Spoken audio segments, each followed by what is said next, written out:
Let's get started. Anthony, introduce yourself and damage control, please. All right. My name is Anthony Angelillo, as you invite all the guests in. I've been doing this business for about 17 years. I run and operate a successful business in Miami Shores, and that is our branch, Tag Team, and with Paramount Residential Mortgage Group.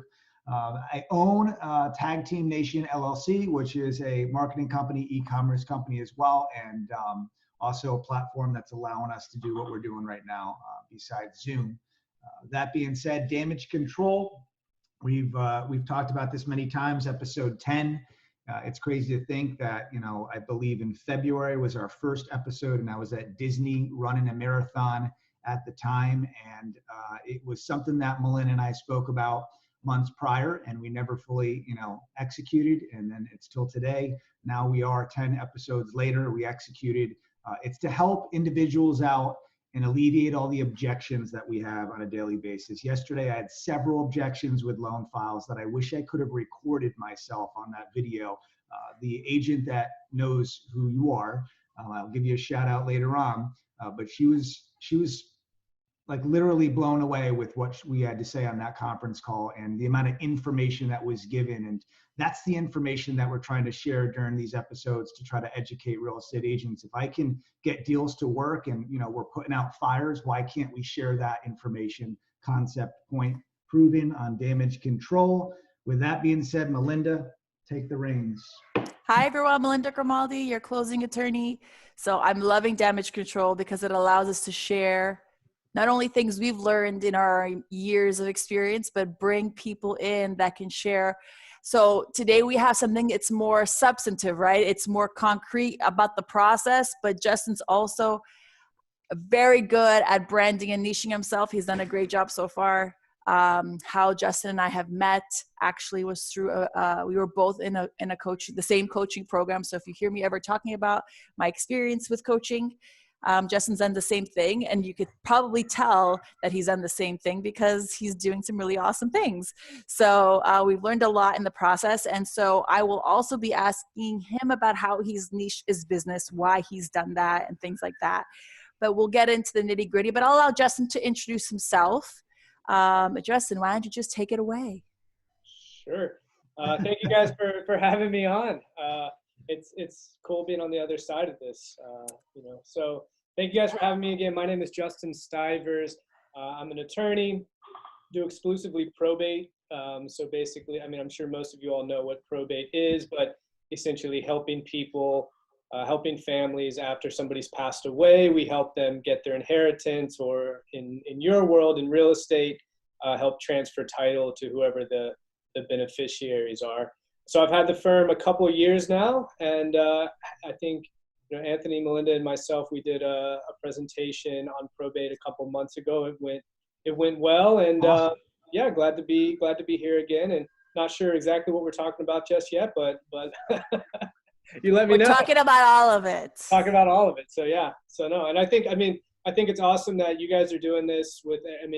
You started this before this whole COVID situation, so you're a little bit ahead of the curve. And I think, I know all three of us, we speak with a lot of realtors and a lot of other people in the industry.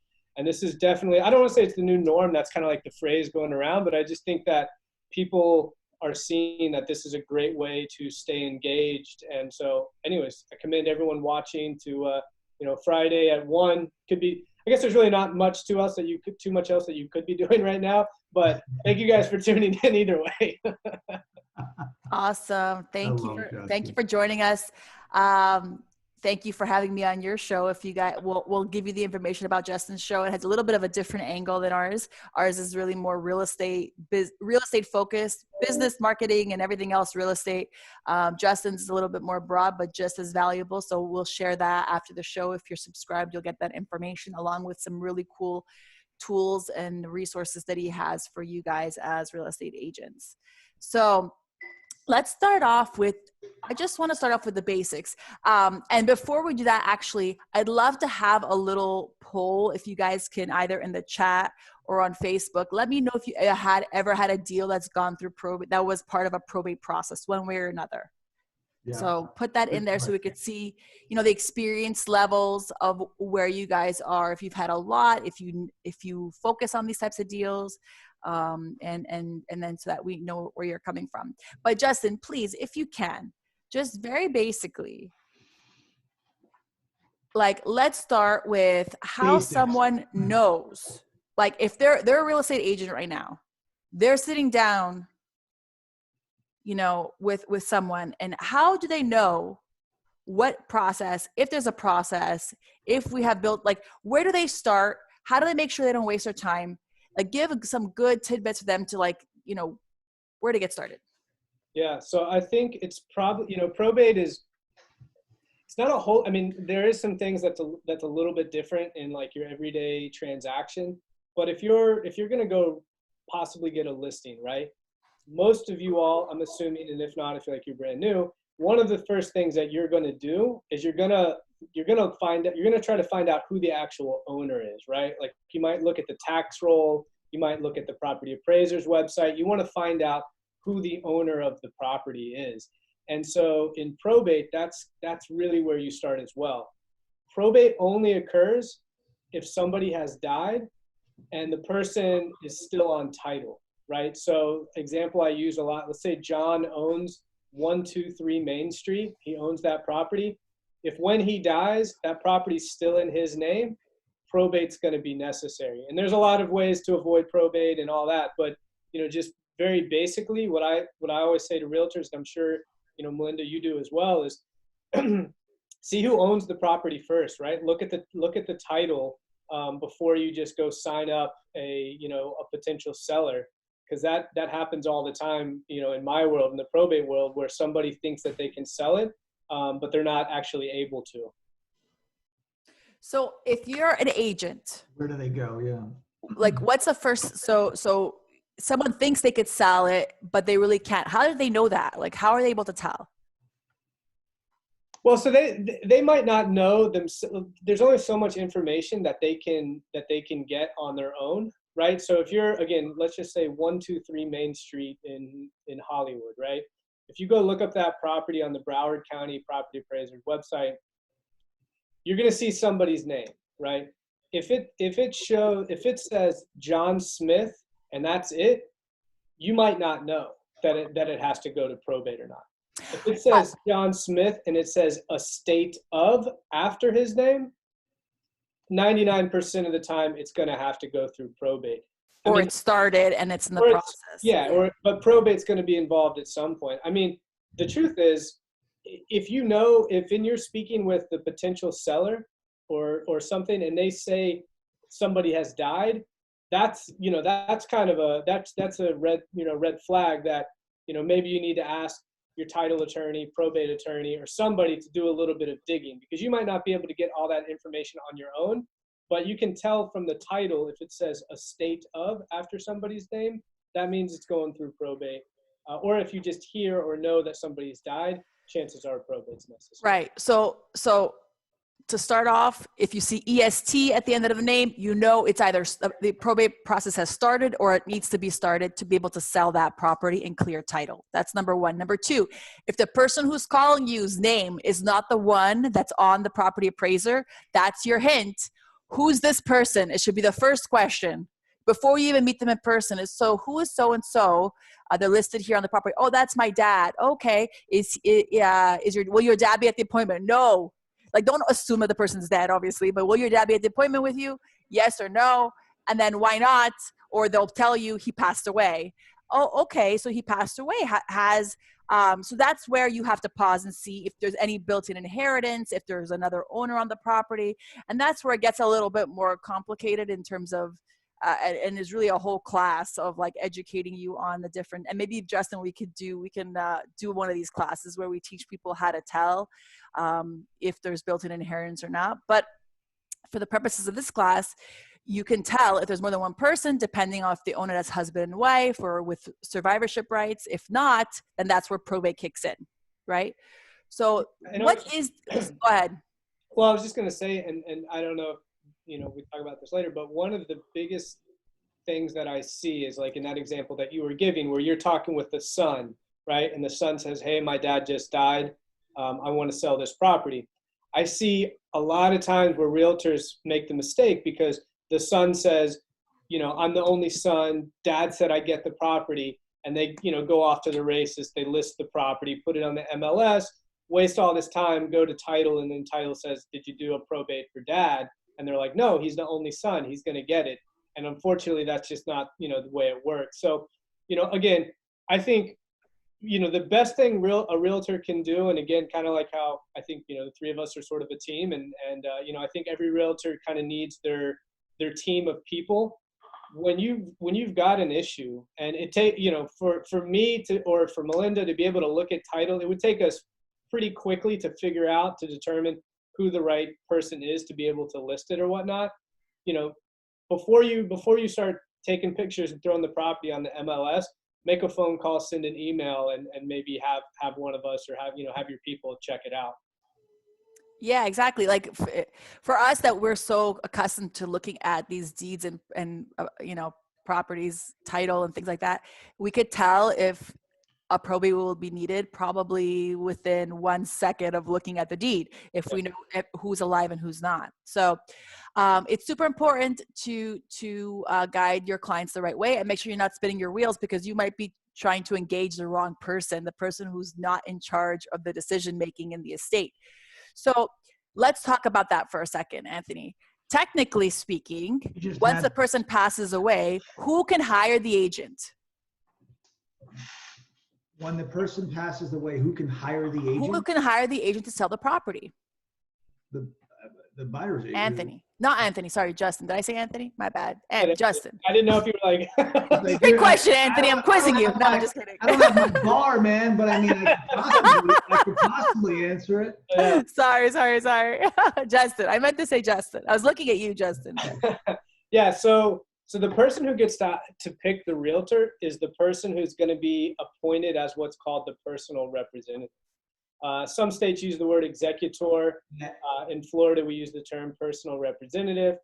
That's the person who's named by the court, who basically works with the attorney to do the entire process. And they're usually the ones in charge of picking the realtor. And that's, you know, when that I see happens a lot, where, you know, someone ends up, before they become the personal representative, they choose the realtor, and the realtor ends up, you know, working with them, only to find out that that person's not going to be the personal representative. And so they've kind of wasted their time, and now another realtor gets the listing, which happens, you know, a lot. So how does a realtor know that they're dealing with the personal representative or not? Yeah, good question. Yeah, so it's a piece of paper that's going to be signed by the judge. So I talk about this a lot, because I think this is, again, you know, one of the biggest mistakes that I think a lot of realtors, you know, find themselves in, is that they find this person who seems very convincing, and they even think that they're going to be the personal representative. But there actually they can't just say, look, my dad said I'm the personal representative. Even if dad has a will that names. I was just going to say that. What if there's a will? Does that supersede that or no? Yeah, well, let me give you an example of a case that we have, because the will has to go to court, right? So when someone does a will, and that's a whole nother topic, or we can talk about, but even if somebody has a will, generally you're still going to have to go through the probate process. So what happens is, you've got John who goes and tells the realtor, look, this is my dad's will. He named me as the personal representative. And the realtor thinks, okay, that's great. Let's go ahead and list the property. But in this example I'll give you that we have a client whose grandmother passed away, and she did a will in like 1992. And she named my client, the granddaughter, as the personal representative, okay? And she left everything to the granddaughter. 15 years later, she did another will and left the property to her son and left the house to him. That's okay. Normally, if there's a will that's done later, that's pretty normal. It would supersede the first will. But it just so happened that grandmother had Alzheimer's pretty bad when she did that second will, and she didn't have, you know, capacity to make that will. So we fought them in court, and so we won, and my client ended up being appointed as the personal representative. So like in that example, just because someone gives you a will, you don't know if there's a second will out there that might be more, that might be even more valid than your will. So the personal representative has to come from the court. It's a piece of paper, you don't need to necessarily know. It's called Order Appointing Personal Representative, but it's got to come from the court. So usually, if I'm working with a realtor and the case hasn't been like there's no probate, they're not working with anybody, I just kind of tell the realtor, listen, I'll do my what we call strategy sessions with the client, have our call, figure everything out. I talk with the realtor. I'll say to the realtor, look, I think this person is going to be the personal representative. It's probably going to be another 20 days or so. Once I get that piece of paper, I'll tell you, and then you can go off to the races and list it, put up your, doors, hangers, and all that stuff. Excellent. Excellent. So until they're appointed, they technically don't have the legal authority to bind the estate, right? Yeah, correct. Yeah. So don't start listing until, because otherwise they could change their mind and go with somebody else, and then you're turning your wheels, or it could be somebody else. So at the end of the day, really wait. Don't get, what is it? Put the cart before the horse. Is that the saying? Before the horse, yeah. Yeah. So, okay. So we have to make sure we're dealing with the right person. But the process of probate, like in very simple terms, what does it do? Yeah. So what we're really doing is just getting, I think you guys would be familiar with the term clean title, right? That's the way I kind of think of it, is that in the term, just in the terms of real estate, right? Again, someone owns 123 Main Street.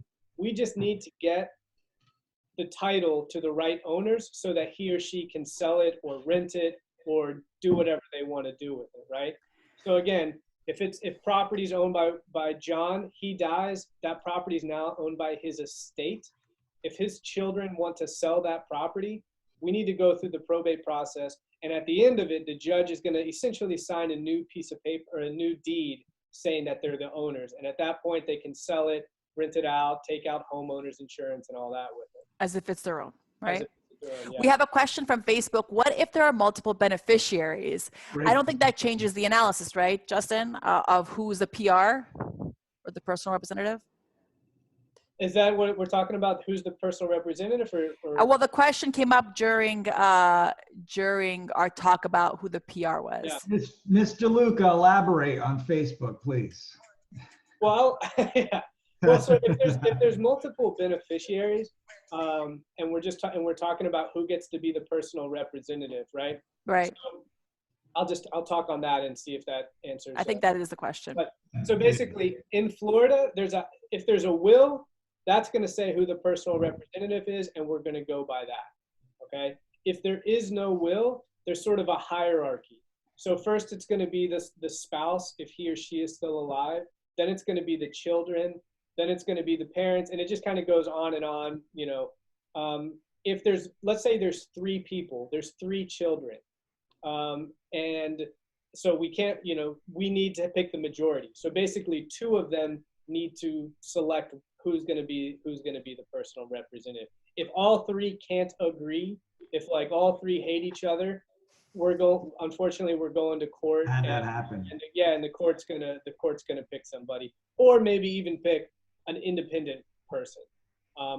But normally in the normal course of things, we don't have to get an independent person. We can figure it out between the beneficiaries. Yeah. So next question, how long does the process normally take for it to be wrapped up? That's the most common question, I would say. So, I generally say there's 2 scenarios. And it depends on when the person died. Okay. And so if someone died recently, so if someone died, let's say within 2 years right now, the process is probably going to take about 7 to 8 months. That's more or less the time frame. If someone died more than 2 years ago, it's probably going to take about 4 months. So, and the reason for the difference in that is that if someone died more recently, we have to deal with creditors. And that's, again, a little bit of a broad topic, but if they died more than 2 years ago, we don't have to deal with them. I would say on most of the probates that most realtors are going to be handling, I would say 7 to 8 months is probably a good probably a safe, answer. Interesting. Very good, very good. Okay, so the general most common piece of property is the primary residence. Sure. So without getting overly complicated, I'm sure if you've dealt with a property in probate, that's the primary residence, you probably heard about the order that's required determining if it's a homestead property or not. So without getting into too many overly complicated things, Justin, if you can just, because I know how this we can really go off on tangents about homestead and about all these other things. Yeah. Can you just explain, if the property is the primary residence, how that adjusts the analysis of what needs to get done and how that impacts who needs to sign off and things like that? Oof. Which is going to lead us there, brother. which is going to lead us to our yeah, deal I that know we're where she's going with that. Yeah. And explain it in easy, fun terms. In like 2 minutes, though. So, all right. So yeah, I think I can do it. So homestead, right? So homestead, most realtors, I think probably on here know what homestead is, but it's your primary residence. It's where you live the majority of the year. You get a tax exemption, all that good stuff.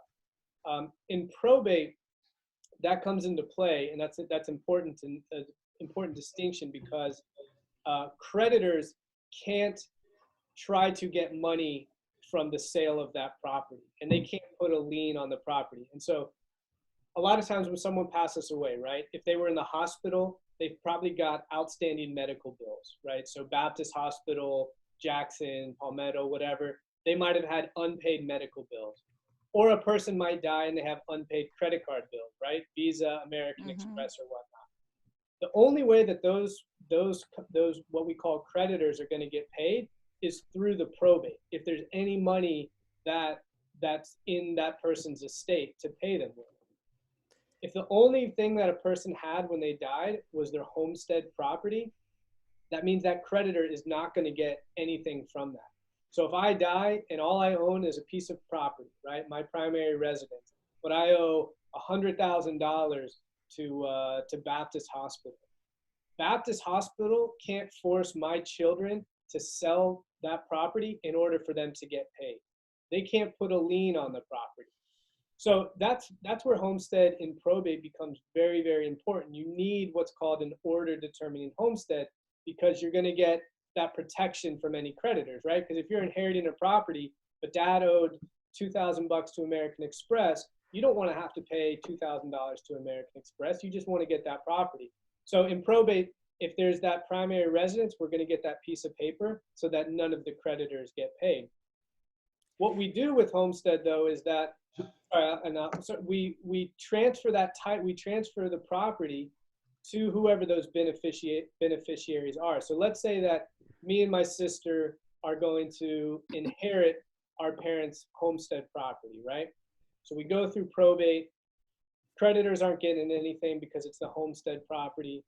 The judge at the end of the probate is going to say, okay, Justin, you and your sister are now the owners of the property.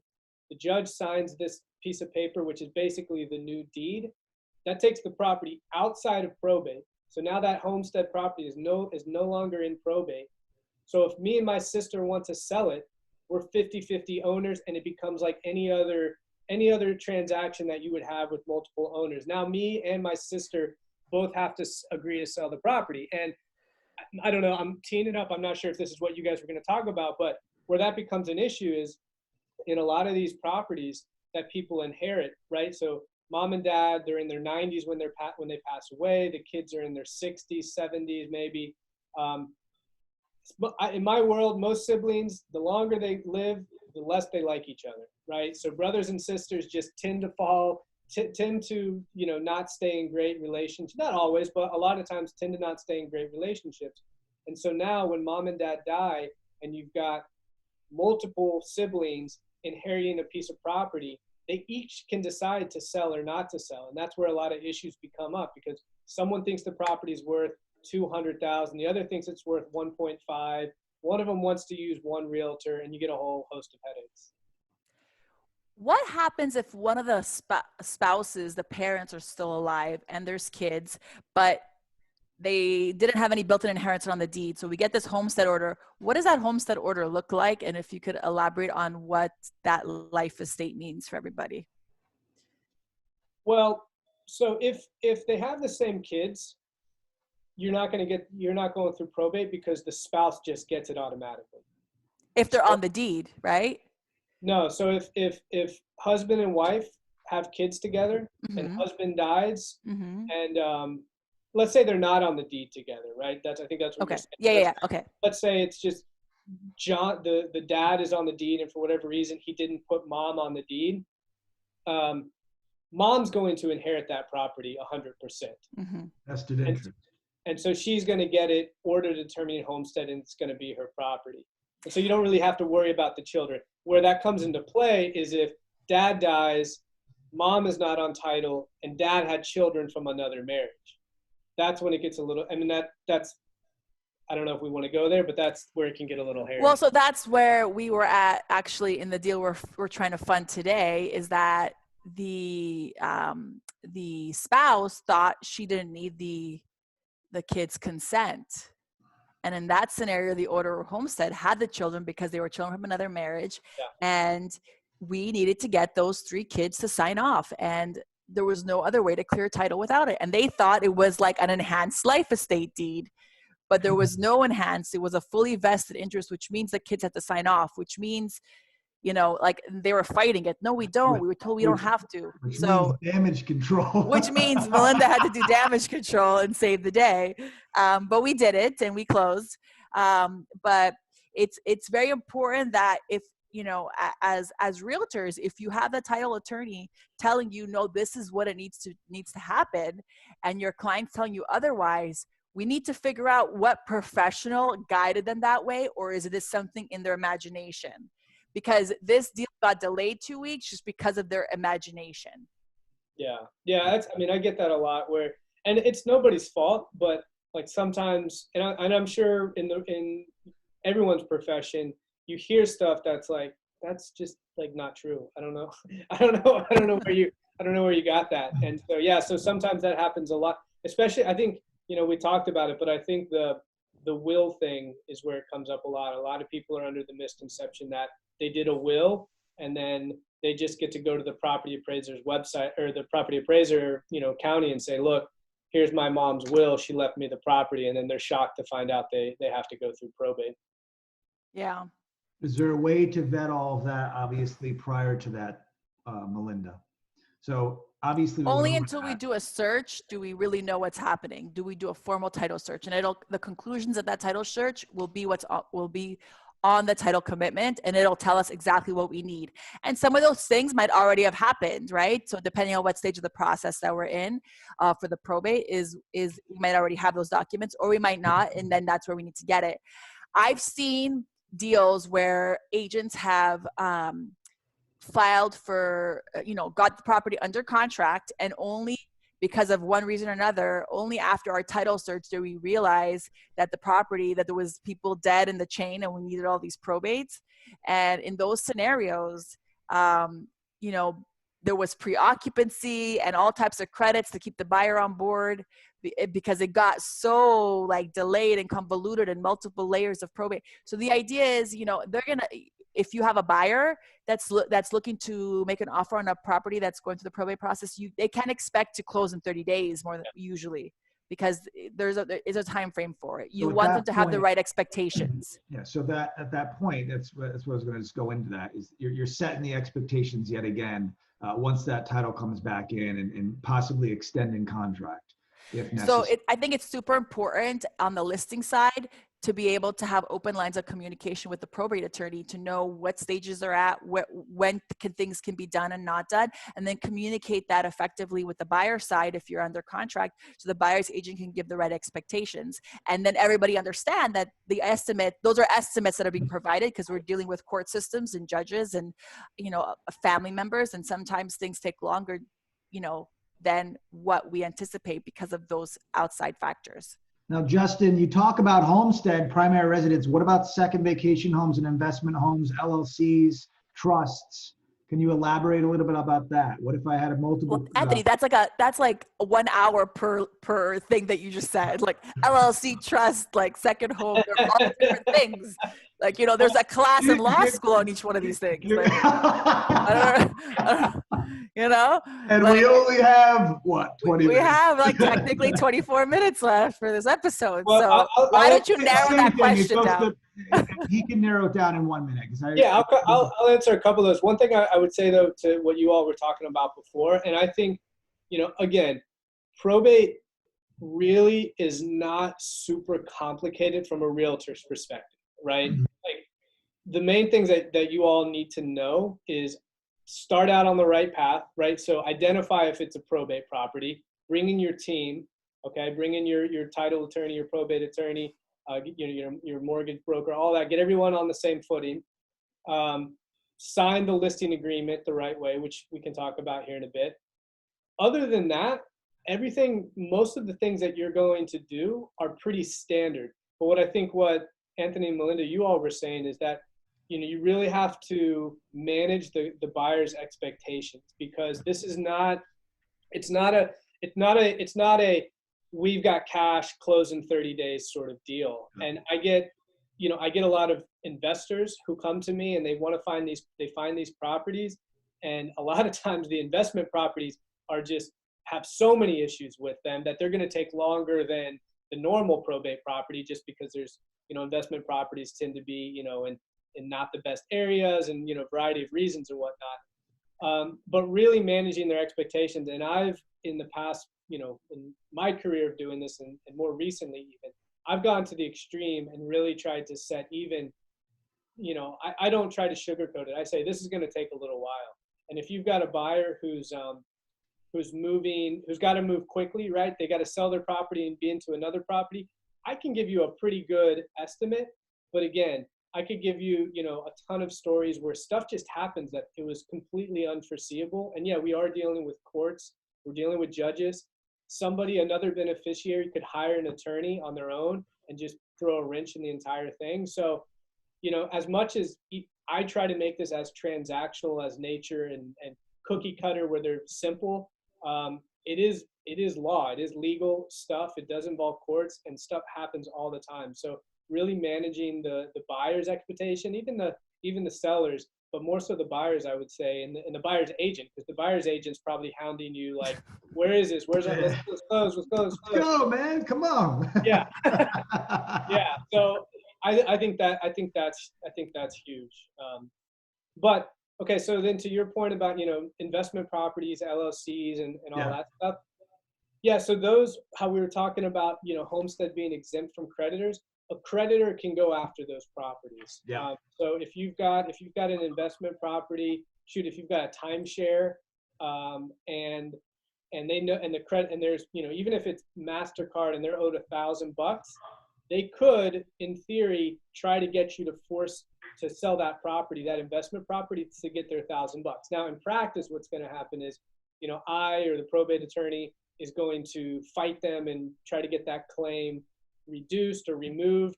Or, if it's $1,000, we may say, the person receiving the property may rather just pay the $1,000 out of pocket as opposed to selling the property. So yeah, so creditors can and do come after that. I would say, hospitals are the most ruthless. Most of the time, credit card companies, we get those removed. Someone might have a $50,000 Amex bill, and we fight them and get that removed. Baptist Hospital for $2,000, they're going to fight a little bit more. It's just kind of the way it is. Awesome. So you said the right way to sign a listing agreement, but before I want to jump into that question, so don't forget, but there's one more question here from Dana. So how can one totally prevent probate? Have the home placed in trust? I'm wondering the same thing. That's our question, actually. It's one of our agenda things. Okay. Yeah. So there's a lot of ways to prevent probate, right, Justin? I think Judith had a question above her. I just saw too. I don't know if you answered, but what if the home is in a trust and the trust has a single designated beneficiary? So it's kind of same thing. There's a lot of ways to prevent probate, and if the owner of the property is the trust, then the trust has backup plans on who gets the property, and it's the trustee who signs off on the sale, and it does not go through, if done properly, probate. The trustee has backups, and so does the beneficiaries upon passing or incapacity, things like that. So that's all built into that, and it's a great way to prevent probate. There are other ways. It's a whole other class. I have my webinar next week. If you guys are interested in about estate planning, we'll add that to the show notes as well. And it talks about preventing probate and court involvement upon your passing. Because there's strategies for that, if for primary residence and even for investment properties and other things like that. There's different tools, holding companies, things like that, that we can use to structure your assets, or beneficiary designations on accounts and things like that if it's a non-real estate asset. So that's pretty much how to prevent probate. Dana's, we already answered that. What was the other question? Did we miss one? They kind of overlapped. They're talking about trusts and preventing probate. Yeah, I think when we're talking about preventing probate, the way to think about it is we got to change title. So title really determines if probate's necessary or not. Like I said in the beginning, a will is not going to avoid probate, but we don't have to get into it, but there's a lot of different ways you can own the property. You can have joint tenants with right of survivorship. You can have a life estate, an enhanced life estate, also called a ladybird deed. You could put it in a trust. So those are, changing the deed, and by doing a trust, you're also actually changing the title. So you're transferring the property from you and making the trust the owner of the property. So title is, when we're talking about probate, at least for real estate, right? If we're just talking about property, changing title, that's how we're going to avoid probate. Awesome. Okay, so let's get into that next question that you were alluding to, how to properly get a listing agreement done if it's your probate listing that you're looking to get. Right. So if I can use a different name, but I always use John. It just seems like easy. But so if John is if John owned his piece of property, right? John owned 123 Main Street, and you're working with his daughter, let's say Julie. Julie technically doesn't have the authority to sell that property. It's not Julie's property. It's not the daughter's property. It's the father's property. So she can't really sign that listing agreement by herself individually because it's not hers, right? It's not her property. So the way she's going to do that is she's going to sign it as the personal representative. So when she signs that listing agreement, she's going to sign it Julie Smith as the personal representative of the estate of John Smith. And so same with the as is contract. When you go to sign the contract, it's not Julie's property to sell, right? It's her dad's property. She's just acting on his behalf. So whenever she signs anything, she needs to put that language as personal representative, because otherwise, you don't want the buyer. Let's say she signed it, and I'm not really seeing this, but in theory, this could happen. Let's say she signed the contract herself individually, right? So Julie signs the contract, and in the contract, she says they're gonna close in 60 days, and stuff happens. Probate is not ready, doesn't close in 60 days, and now the buyer's pissed or for whatever reason and sues Julie for not being able to close on that certain amount in that 60 days, right? Well, you don't want Julie getting sued, and she doesn't want to get sued because she's just doing it on behalf of her dad. So that's why you want to put that personal representative language in there, so that if anything does happen, they come after the estate and they don't come after your client individually. Awesome. Is that like super technical? I don't know. Oh, no. It is, but that's okay. Yeah. We can get technical sometimes. Just don't want to get overly technical the entire time. Yeah. It's a tough topic to talk about non-technical. I know. So we talked a lot about kind of the nitty gritty. Hold on, you muted yourself. Yeah, she muted herself. Hold on. I got you. Sorry. So we've done a lot of these technical classes where we really break it down. One day when we get back to our normal routine, we'll definitely have more. If you guys are interested, let us know. Maybe we'll do one virtually one of these days, who knows. But I wanted to touch on niching your business. Justin, I know you do other things, right? But you only talk about really the 95% of your business that you do, which is your probate practice. What type of advice do you have for other agents that want to say, well, where do you work? I do all of Florida and I help all types of clients, versus having more of a strategic message? Yeah. Yeah, I think it comes down to, like, I'm an attorney, one of, I don't know how many, a lot, right? There's a lot of attorneys, realtors, mortgage brokers. Like, we're not like, unique necessarily. So we've got to find ways to stand out. And I think if you can find a way to be really known and brand yourself in a certain way that's memorable, that's what this whole thing is about, right? So, like, I obviously, when probate comes up, when a realtor thinks about probate, I want them to be like, oh wait, who's this guy who's always freaking talking about probate? I want them, to think of me and know kind of like my area. But if I'm giving, mixed signals that I do a little family law, I do a little, whatever else, I think it's harder to present that message. So for realtors, I mean, I think it can be challenging for a realtor, because at the end of the day, you're listing properties, right? You're listing and you're selling properties. But I think you can be very known for a certain type of property. Now, you might do other stuff, especially if you're just starting out, right?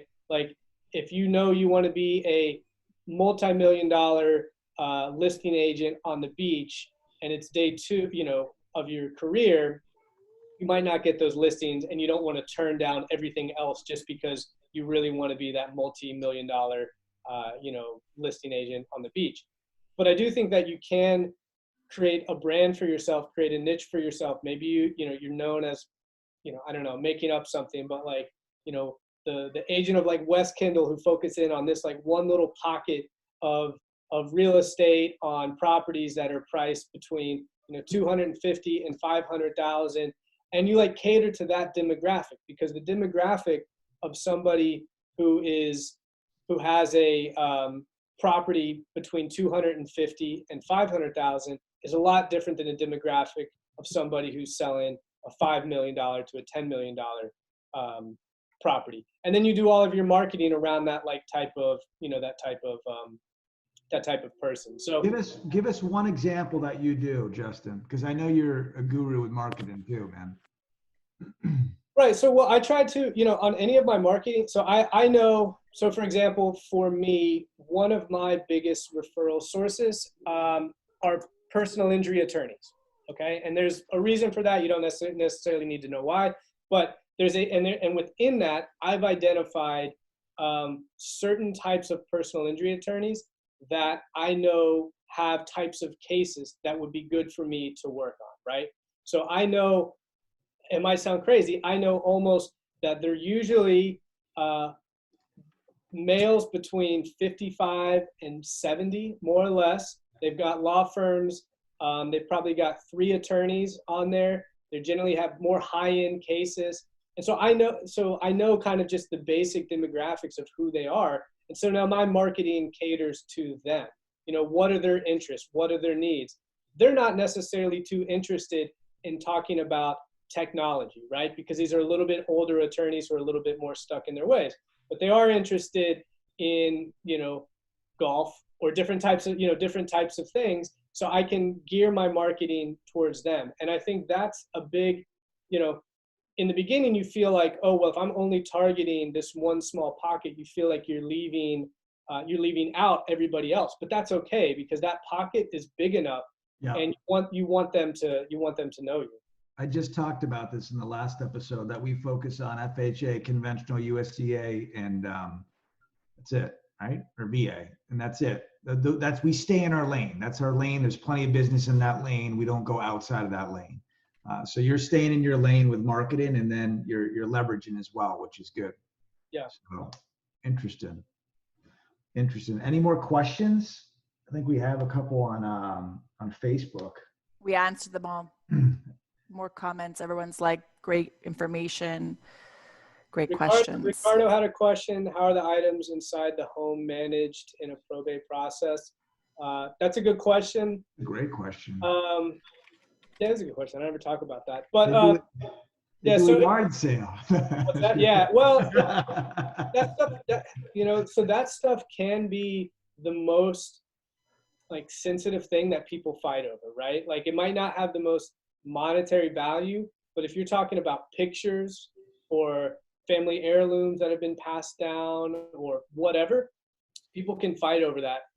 The truth is there's not a great answer to it. What I generally say is the sooner that if you don't have access to the house, or if you do, I would say, and no one's living in there, lock it up. Don't let anybody get into it.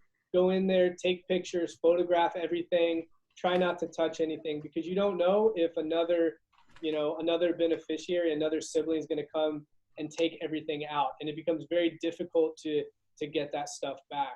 So, try to safeguard it as much as you can. If there's jewelry, right? So sometimes there's expensive jewelry or expensive artwork. We want to take pictures, and maybe we want to put it somewhere safe, right? We might want to rent a storage unit. We might want to do a lockbox or something like that, depending on the value and depending on the family dynamics. But yeah, it's a good question. I mean, each one's a little bit different, but I would say, if you're dealing with that, I would say, take pictures. Do you need to empty the home before showing? Depends. Yeah, it depends. I mean, that's kind of depends on the client. I mean, from a legal perspective, no. From a legal standpoint, no. Depends on like the sales strategy, and if it's an empty house or being what the stuff is too. Like, yeah. How old is that stuff? We might want to get it out. Yeah, for sure. All right, awesome. So any other questions? Let's see. Nothing on Facebook. I think just one thing on probate. I don't know if there's no other questions. I think, again, just for everybody, and this is not like a self-promotion, you can use, obviously use me if you want, but you can use other probate attorney for sure. I just think that when you're dealing with a property and there's any possibility that probate might be necessary, or you're unsure who owns title, or you hear that somebody has died, or you look up title and there's you see that EST and you don't know what it means, or there's some sort of designation on the title, don't feel like I should know this and just blow by it, right? Like don't feel, ashamed that you don't know what it is. Like just take a couple minutes and reach out, call an attorney, call your broker and see if they've got somebody or whatnot, and figure it out. Because, I've had a lot of cases where the client comes to me and the realtor took the listing, didn't do the research before, wasted 5 months. Okay, well, their contract was for 6 months. Chances of that client rehiring that realtor to list it again when they wasted 6 months of their time, very unlikely. So, in the very beginning, just do your due diligence, find out, check out the title and all of that. And like I said, if you don't know, ask somebody. No shame in that. Yeah. Awesome. Good advice. And then it's definitely, if you're recommending someone or if your client's talking about hiring an attorney, of course, Justin's awesome, but make sure they don't hire someone who just dabbles in it, because that will add 3 months to your closing date. Guaranteed. So that's just my opinion on that. And like, I know how to do them and I don't even do them. I send them to Justin just because our pipeline and machinery is built for closings. So, and that's super important. Justin's is built for these types of cases. So that's who you want to have on your team. So I think that's wrapping us up for today, guys. What do you think? Any other final questions, final comments, final things you want to say? Last words? Last rites. Keep getting out there and hustling right now. I think, yeah. I said in the very beginning, I think it's awesome that you guys are on here right now, but there's still a lot of things that you can be doing. And I was speaking with an agent yesterday, and we were talking, and her advice to her team was just like, call every single client you've ever had. Just like call and check in, right? Now's a good time, to just say, I've been doing that on my own clients. I've got a pretty long list, and like, I just set a time each day. I call each client and say, hey, I just wanted to check in. How's it going? Like with everything, like I literally have nothing I can do for you because most of my clients are one and done. They did one probate and that's it generally. But I'm still calling and saying, hey, how's it going with this coronavirus? Are you working? Are you safe? Are you healthy? And I guarantee you most of your competitors are not doing that, and they'll be very grateful. And if they're not, still a good deed. Yeah. Yeah. Awesome. Good Guys, stuff. the recordings are going to be sent to you guys if you've subscribed. So those of you that are watching on Facebook, I sent the link in the body, and I also sent it in the comment section. So please subscribe. Therefore, you'll get the content and previous episodes that are past recordings. Justin, as well as the resources that we are talking about now. So there's a lot of things that you're going to be getting. And Justin's going to be sharing some resources that you guys can keep on hand to reference throughout if and when you get one of those probate cases that you need to sell the listing or helping a buyer. So make sure you subscribe. And there's also Justin's book that he's releasing. You want to just give 2 seconds out of that, man? Give a shout out of that. Appreciate that. Thank you. Yeah, I was gonna say if you guys are interested, or I'll put resources out there. But my email is justin@probatefirm.com, and our website is www.probatefirm.com, and got a lot of good resources out there. So thank you guys for having me. It's fun. Awesome, man. Appreciate you Awesome. coming on. Thank you all. Awesome. All right, bye guys. Have an amazing care. weekend. Take care. Thanks.